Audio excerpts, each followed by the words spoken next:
everybody, and welcome back to another episode on 539. So today's adventure brings us to Lafayette, Indiana. I actually just made it into town, just booked a hotel, and I'm heading back out on the road right now to check out this historic graveyard is where we're going first. We're going to be doing a lot of different types of locations while we're here, but the first one that we're going to be exploring today, at least, I don't know about what you guys will be seeing, but this is a historic 1800s graveyard with what appears to be a lot of really cool mausoleums and some really interesting features. So we're probably about a mile or less from the location right now. So let's go ahead, get there as fast as we can and see what this place has in store. I'm not really even sure how to get into this side, but I'm trying to get to this side of things first.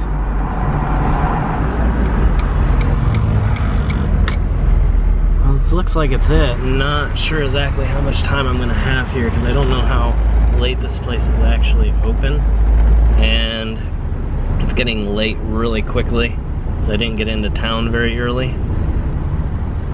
Oh wow, it looks pretty cool. Let's get out and look around for a little bit, see if maybe, I want to see if I can find some hours for this place before I end up getting locked in here the very first night.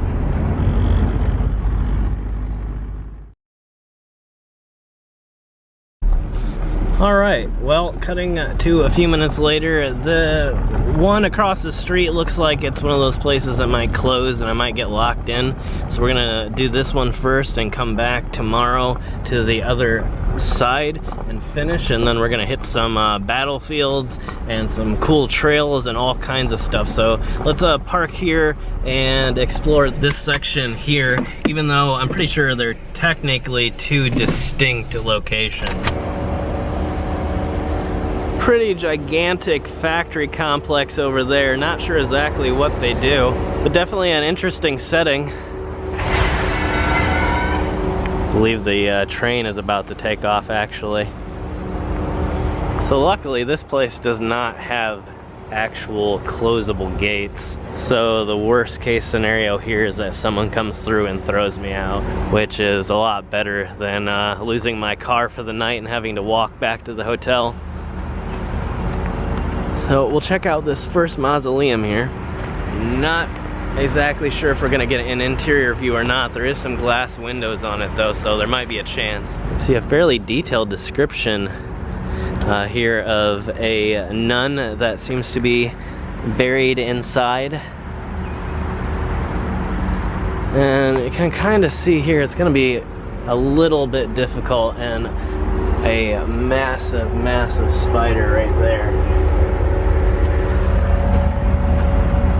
Try and work around it.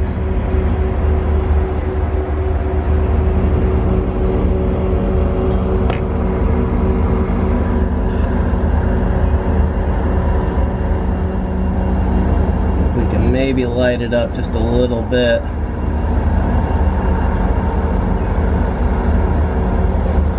At least get a little bit of a view. I don't know how well any of the names are going to come out.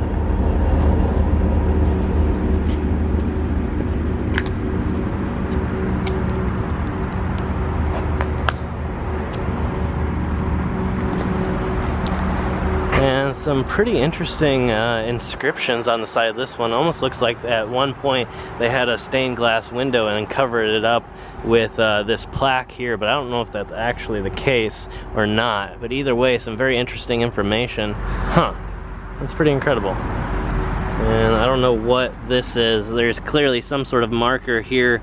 It looks like one of those markers that just has initials on it, so I'm not positive why it's laying here. A fairly large pipe sticking out of the bottom section here too.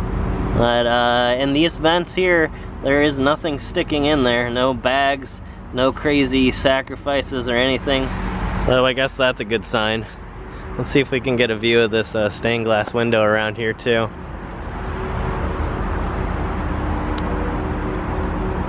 Wow. Pretty ornate burial, especially for what appears to be clergy members That's something that seems a little bit unusual even. All right, we're gonna continue on in this direction. Looks like there's a few more things over here. This side was not as big as what I was expecting, which is usually the opposite of what ends up happening. It might open up in other areas. I think there's a very large section way in the back, so might have to walk around. I got about an hour and a half before the sun sets, and inevitably someone probably throws me out of this place. So let's get moving and see what we can see here.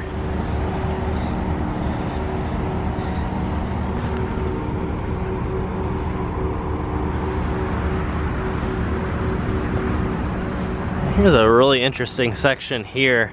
Very large depiction of a biblical scene right there of the cross. And it appears to be another clergy section here. I'm seeing a lot of reverends, so that would make sense why there is the gigantic biblical installation here. And interestingly, it looks like it is actually exclusively reverends at this point.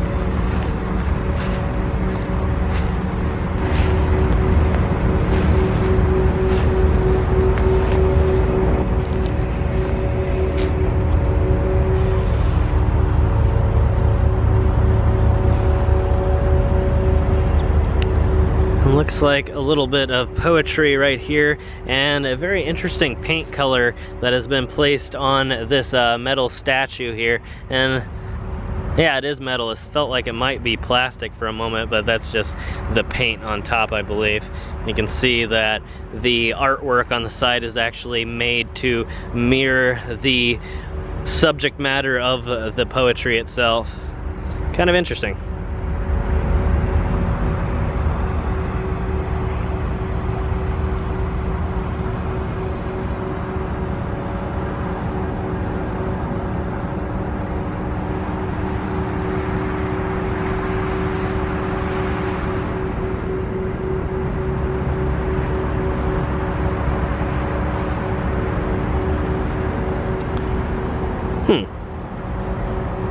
Not sure if there's actually any names on this one here.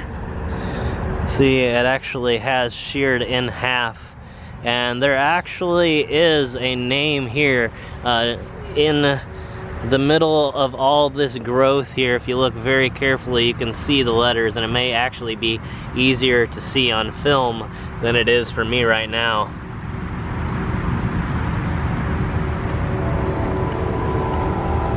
Whoa. Just kind of passing by here, I saw this little piece here sticking up. It's kind of crazy, some of the old stuff that you can find just hidden in places like this from pieces that have been installed, either maintenance stuff or who knows what exactly it's connected to, but it's long since gone out of use, but still has managed to stick around. And coming up here is, it looks like a St. Francis statue, which we see a lot, I believe in the pet cemeteries, as he is associated with animals, I believe. If anybody knows a little bit more about that and the Catholic saints, let me know below. We can clearly see here that it's not the case for this particular section, although I think that there is a pet section here somewhere.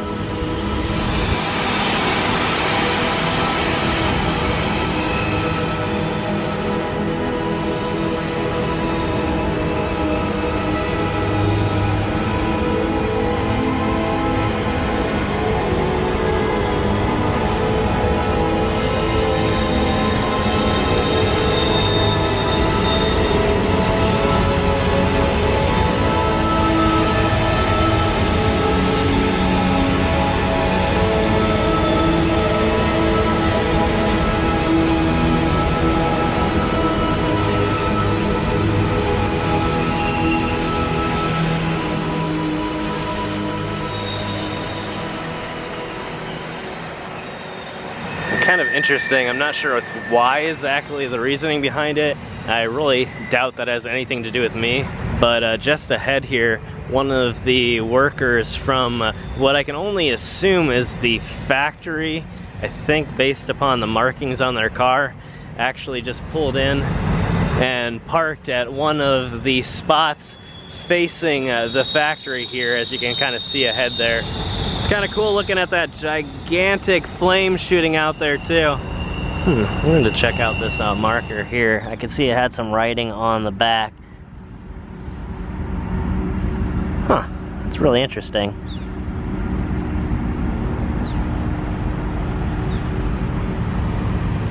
And another unique one, I've never actually discovered this American War Mothers marker here, and one of the few markers that actually has writing on the reverse side of it at all.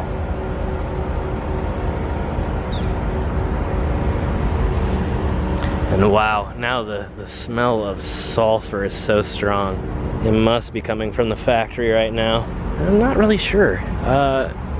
I thought the car had markings on it from like a worker, but now that I'm looking, it might just be like racing stripes. I thought that it actually said like a company name on it. I might be wrong though.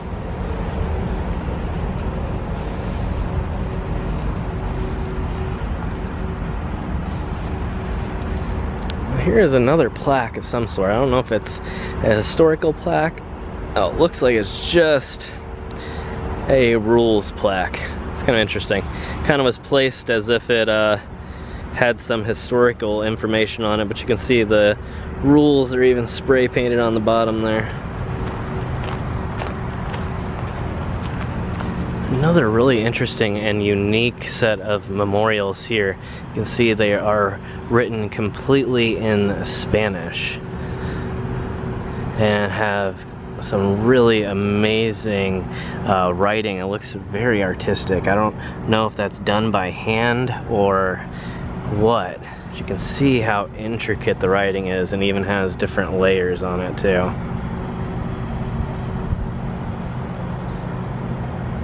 Wow, so it looks like it's actually a message from their family and friends.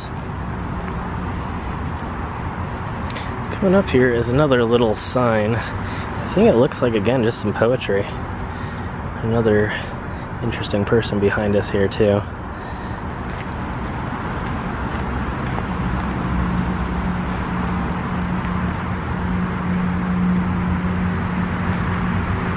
So kind of interesting. Looks like a place that people come to hang out. There's just one single door open. And yeah, they're not really doing anything. These people up here are obviously doing some visiting. They don't seem to be checking on anybody, but they don't seem to be doing anything either than just hanging out. Alright, moving forward a little bit, it looks like the person in the white car finally got out, as if they were just waiting on other people to leave. SUV's kind of still just chilling there. And I stumbled upon this little tiny religious grotto here. And they're always so interesting. Kind of a very homemade feel to a lot of them. And again, very unique design.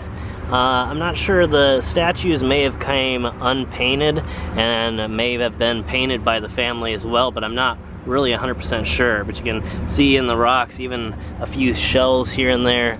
There is room here to maybe put some flowers, and again, a pretty intricate stonework, and going all the way up and sort of forming into a little roof, which is really interesting and probably kind of hard to do, honestly. You can see where they've put some piping actually through the thing to stabilize it a little bit. And I'm not sure what this is. There's something that's actually just kind of stuck in the side of the rock. It looks natural, but look at all the different stones that were used to do this.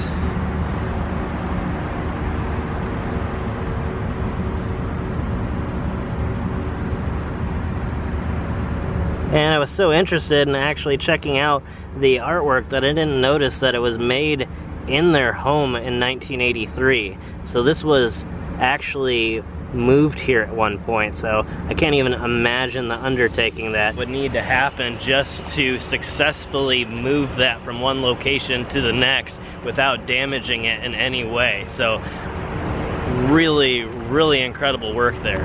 Here's an interesting piece. I didn't realize I was going to run into this all the way over here.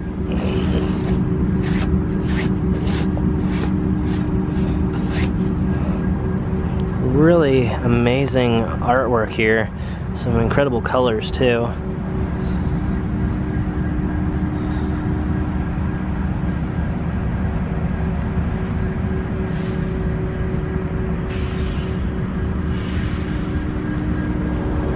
And even a few missing things at the back of this place too. You can see this is fallen down. It's not exactly overgrown or anything, but definitely difficult to see. Looks like there might be some interesting pieces over there. Not sure exactly what they're for, but pretty interesting looking. It looks like there's some smaller little grottos up here, some pre-made ones, which is really kind of interesting as well.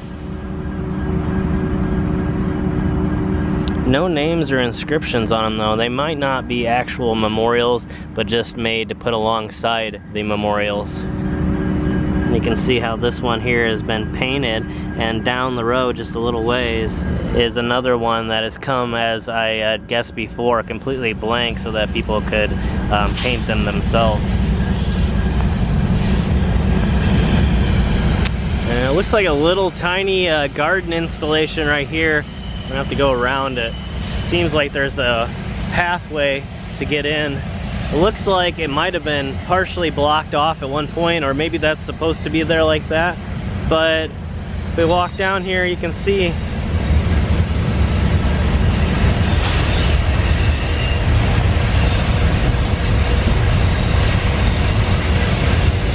actually is a little memorial garden here.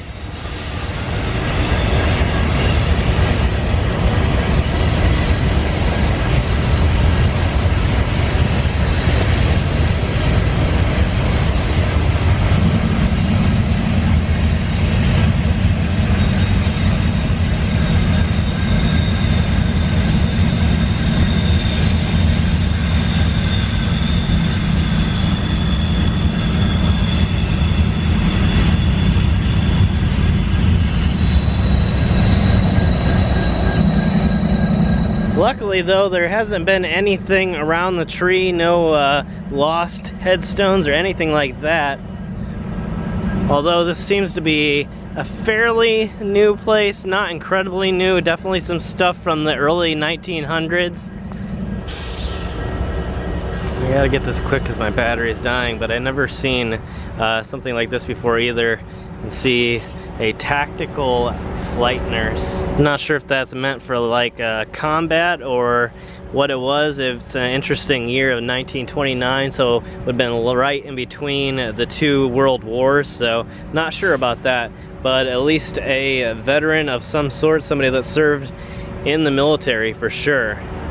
Alright everybody, thank you so much for watching this episode over on 539. Make sure you stay tuned for lots more episodes from this area, including some epic battlefields, some really amazing adventurous trails that we're going to be doing, and even more. So thank you all for watching once again. Make sure you hit that subscribe button, and I will see all of you guys in our next adventure.